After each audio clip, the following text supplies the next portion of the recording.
ሰላም ሰላም እንዴት ናችሁ? ውድ የቻናል ቤተሰቦች በያላችሁበት ሰላማችሁ ብዛ። ዛሬ ይዤላችሁ መጣሁት የተለያዩ ቃላቶች ነው ማለት ነው። እነዚህን ቃላቶች አብረን በጋራ የምናነብ ይሆናል። እናንተም አብራችሁ ከኔ ጋር እያነበባችሁ እንዲሁም እየጻፋችሁ ተከታተሉ። በመጀመሪያ ግን ለቻናል ቤተሰብ የሆናችሁ ቪዲዮውን ላይክ እና ሼር አድርጋችሁ ጀምሩ። እንዲሁም ለቻናል አዲስ የሆናችሁ ደግሞ ቻናሉን ሳብስክራይብ በማድረግ ቤተሰብ ሁኑ። አሁን ቀጥታ ወደ ቪዲዮ እንሂድ። ኦኬ ዛሬም እንደተለመደው የተለያዩ ቃላቶችን ይዤላችሁ መጥቻለሁ ማለት ነው። ዛሬ ደግሞ ትንሽ ለየት የሚያደርገው የእንስሳት ስሞችን ነው ይዤላችሁ መጥተው የቤት እንስሳትና የዱር እንስሳትን በአንድ ላይ አድርጌ ይዤላችሁ መጥቻለሁ ማለት ነው። እነዚህን ስሞች አብረን በጋራ የምናነብ ይሆናል። እናንተም አብራችሁ ከኔ ጋር እያነበባችሁ እንዲሁም እየጻፋችሁ እስከ መጨረሻው ተከታተሉኝ። አሁን አንድ ባንድ እያነበቡላችሁ እሄዳለሁ። እናንተም አብራችሁ ከኔ ጋር እያነበባችሁ ተከተሉ። ኦኬ ከዚህ ላይ የመጀመሪያው ቃል ምን ይላል? ድመት ድመት ይላል። ድመት የሚለውን ስናይ ድ ማለት ከቤተሰቦች ስድስተኛ ፊደል ነው። መ ከቤተሰቦች የመጀመሪያ ፊደል፣ ት ከቤተሰቦች ስድስተኛ ፊደል። እነዚህ ፊደላቶች ስርዓት ባለው መልኩ ደርድረን ስናነባቸው ድመት ድመት የሚለውን ቃል ማግኘት እንችላለን ማለት ነው። ቀጣይ ደግሞ ከዚህ ላይ ምን ይላል? ላም ላም ይላል። ላም የሚለውን ስናይ ላ ማለት ከቤተሰቦች አራተኛ ፊደል ነው። ም ከቤተሰቦች ስድስተኛ ፊደል። እነዚህ ፊደላቶች ስርዓት ባለው መልኩ ደርድረን ስናነባቸው ላም ላም የሚለውን ቃል ማግኘት እንችላለን። በቀጣይ ደረጃ ከዚህ ላይ ምን ይላል? ነብር ነብር ይላል። ነብር የሚለውን ስናይ ነ ማለት ከቤተሰቦች የመጀመሪያ ፊደል ነው። ብ ከቤተሰቦች ስድስተኛ ፊደል፣ ር ከቤተሰቦች ስድስተኛ ፊደል። እነዚህ ፊደላቶች ስርዓት ባለው መልኩ ደርድረን ስናነባቸው ነብር ነብር የሚለውን ቃል ማግኘት እንችላለን። በቀጣይ ደረጃ ከዚህ ላይ ምን ይላል? ፍየል ፍየል ይላል። ፍየል የሚለውን ስናይ ፍ ማለት ከቤተሰቦች ስድስተኛ ፊደል ነው። የ ከቤተሰቦች የመጀመሪያ ፊደል፣ ል ከቤተሰቦች ስድስተኛ ፊደል። እነዚህ ፊደላቶች ስርዓት ባለው መልኩ ደርድረን ስናነባቸው ፍየል ፍየል የሚለውን ቃል ማግኘት እንችላለን። ቀጣይ ደግሞ ከዚህ ላይ ምን ይላል? በሬ በሬ ይላል። በሬ የሚለውን ስናይ በማለት ከቤተሰቦች የመጀመሪያ ፊደል ነው። ሬ ከቤተሰቦች አምስተኛ ፊደል። እነዚህ ፊደላቶች ስርዓት ባለው መልኩ ደርድረን ስናነባቸው በሬ በሬ የሚለውን ቃል ማግኘት እንችላለን። ቀጣይ ከዚህ ላይ ምን ይላል? ድኩላ ድኩላ ይላል። ድኩላ የሚለውን ስናይ ድ ማለት ከቤተሰቦች ስድስተኛ ፊደል ነው። ኩ ከቤተሰቦች ሁለተኛ ፊደል፣ ላ ከቤተሰቦች አራተኛ ፊደል። እነዚህ ፊደላቶች ስርዓት ባለው መልኩ ደርድረን ስናነባቸው ድኩላ ድኩላ የሚለውን ቃል ማግኘት እንችላለን። ቀጣይ ደግሞ ከዚህ ላይ ምን ይላል? ግመል ግመል ይላል። ግመል የሚለውን ስናይ ግ ማለት ከቤተሰቦች ስድስተኛ ፊደል ነው።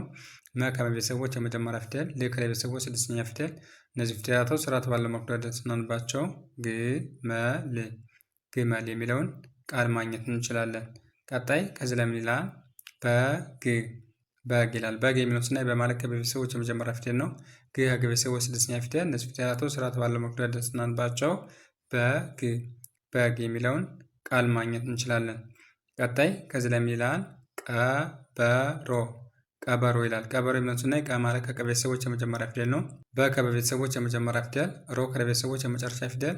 እነዚህ ፊደላቶች ስርዓት ባለው መልኩ ደርድረን ስናነባቸው ቀበሮ ቀበሮ የሚለውን ቃል ማግኘት እንችላለን። ቀጣይ ከዚህ ላይ ምን ይላል? ፈረስ ፈረስ ይላል። ፈረስ የሚለውን ስናይ ፈ ማለት ከቤተሰቦች የመጀመሪያ ፊደል ነው። ረ ከቤተሰቦች የመጀመሪያ ፊደል፣ ስ ከቤተሰቦች ስድስተኛ ፊደል። እነዚህ ፊደላቶች ስርዓት ባለው መልኩ ደርድረን ስናነባቸው ፈረስ ፈረስ የሚለውን ቃል ማግኘት እንችላለን። ቀጣይ ከዚህ ላይ ምን ይላል? ጅብ ጅብ ይላል። ጅብ የሚለውን ስናይ ጅ ማለት ከቤተሰቦች ስድስተኛ ፊደል ነው። ብ ከቤተሰቦች ስድስተኛ ፊደል። እነዚህ ፊደላቶች ስርዓት ባለው መልኩ ደርድረን ስናነባቸው ጅብ ጅብ የሚለውን ቃል ማግኘት እንችላለን። ቀጣይ ደግሞ ከዚህ ላይ ምን ይላል? ዝሆን ዝሆን ይላል። ዝሆን የሚለውን ስናይ ዝ ማለት ከቤተሰቦች ስድስተኛ ፊደል ነው። ሆ ከቤተሰቦች የመጨረሻ ፊደል፣ ን ከቤተሰቦች ስድስተኛ ፊደል። እነዚህ ፊደላቶች ስርዓት ባለው መልኩ ደርድረን ስናነባቸው ዝሆን ዝሆን የሚለውን ቃል ማግኘት እንችላለን። በቀጣይ ደረጃ ከዚህ ላይ ምን ይላል? በቅሎ በቅሎ ይላል። በቅሎ የሚለውን ስናይ በማለት ከቤተሰቦች የመጀመሪያ ፊደል ነው። ቅ ከቤተሰቦች ስድስተኛ ፊደል፣ ሎ ከቤተሰቦች የመጨረሻ ፊደል። እነዚህ ፊደላቶች ስርዓት ባለው መልኩ ደርድረን ስናነባቸው በቅሎ በቅሎ የሚለውን ቃል ማግኘት እንችላለን። ቀጣይ ደግሞ ከዚህ ላይ ምን ይላል? ጎሽ ጎሽ ይላል። ጎሽ የሚለውን ስናይ ጎ ማለት ከቤተሰቦች የመጨረሻ ፊደል ነው። ሺ ከቤተሰቦች ስድስተኛ ፊደል። እነዚህ ፊደላቶች ስርዓት ባለው መልኩ ደርድረን ስናነባቸው ጎሽ ጎሽ የሚለውን ቃል ማግኘት እንችላለን። ቀጣይ ከዚህ ላይ ምን ይላል? ጉማሬ ጉማሬ ይላል። ጉማሬ የሚለውን ስናይ ጉ ማለት ከገ ቤተሰቦች ሁለተኛ ፊደል ነው። ማ ከመ ቤተሰቦች አራተኛ ፊደል፣ ሬ ከረ ቤተሰቦች አምስተኛ ፊደል። እነዚህ ፊደላቶች ስርዓት ባለው መልኩ ደርድረናባቸው ጉማሬ ጉማሬ የሚለውን ቃል ማግኘት እንችላለን። በቀጣይ ደረጃ ከዚህ ላይ ምን ይላል? አህያ አህያ ይላል። አህያ የሚለውን ስናይ አ ማለት ከአ ቤተሰቦች የመጀመሪያ ፊደል ነው። ህ ከሀ ቤተሰቦች ስድስተኛ ፊደል፣ ያ ከቤተሰቦች አራተኛ ፊደል። እነዚህ ፊደላቶች ስርዓት ባለው መልኩ ደርድረናባቸው አህያ አህያ የሚለውን ቃል ማግኘት እንችላለን። ቀጣይ ደግሞ ከዚህ ላይ ምን ይላል? አዞ አዞ ይላል። አዞ የሚለውን ስናይ አ ማለት ከቤተሰቦች የመጀመሪያ ፊደል ነው። ዞ ከዚህ ቤተሰቦች የመጨረሻ ፊደል። እነዚህ ፊደላቶች ስርዓት ባለው መልኩ ደርድረናባቸው አዞ አዞ የሚለውን ቃል ማግኘት እንችላለን። ቀጣይ ደግሞ ከዚህ ላይ ምን ይላል? አንበሳ አንበሳ ይላል። አንበሳ የሚለውን ስናይ አ ማለት ከቤተሰቦች የመጀመሪያ ፊደል ነው። ን ከቤተሰቦች ስድስተኛ ፊደል፣ በ ከቤተሰቦች የመጀመሪያ ፊደል፣ ሳ ከቤተሰቦች አራተኛ ፊደል። እነዚህ ፊደላቶች ስርዓት ባለው መልኩ ደርድረናባቸው አንበሳ አንበሳ የሚለውን ቃል ማግኘት እንችላለን። ቀጣይ ከዚህ ላይ ምን ይላል? ተኩላ ተኩላ ይላል። ተኩላ የሚለውን ስናይ ተ ማለት ከቤተሰቦች የመጀመሪያ ፊደል ነው። ኩ ከቤተሰቦች ሁለተኛ ፊደል፣ ላ ከቤተሰቦች አራተኛ ፊደል። እነዚህ ፊደላቶች ስርዓት ባለው መልኩ ደርድረናባቸው ተኩላ ተኩላ የሚለውን ቃል ማግኘት እንችላለን። ቀጣይ ደግሞ ከዚህ ላይ ምን ይላል? አሳ አሳ ይላል። አሳ የሚለውን ስናይ አ ማለት ከቤተሰቦች የመጀመሪያ ፊደል ነው። ሳ ከቤተሰቦች አራተኛ ፊደል። እነዚህ ፊደላቶች ስርዓት ባለው መልኩ ደርድረናባቸው አሳ አሳ የሚለውን ቃል ማግኘት እንችላለን።